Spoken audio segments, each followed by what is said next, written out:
Купови ѓубре собрано од скопските улици и тротоари, спакувано во црни вреќи, како подарок за власта се најде пред владината зграда.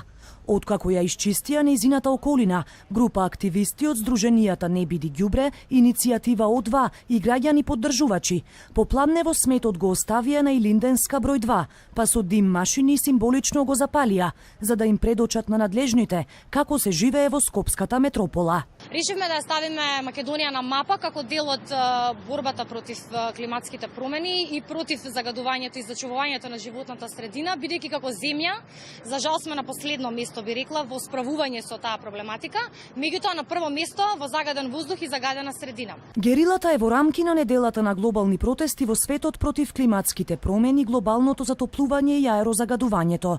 Свеста на нашата држава за овие феномени, според активистите, скоро и да не постои, исто како и резултатите од најавените реформи. Да одите член по член од она што е ветувано во планот за чист воздух, значи не е мрднат една педа, значи беше најавено дека во првата година воздухот ќе биде намален за 50%. Знаете, ние не можеме ни тоа да го утврдиме, бидејќи едноставно мерните станици не ни работат и останува само на некаква верба дека во иднина ќе биде све подобро. Чим граѓаните се будат и го прават ова, тоа значи дека надлежните не прават доволно.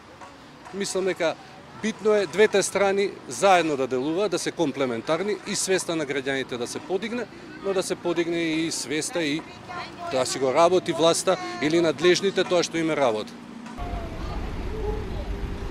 По акцијата камиончето на комуналното предпријатие веднаш се појави и го собра сметот од пред владината зграда, а активистите продолжија со расправија со полицијата.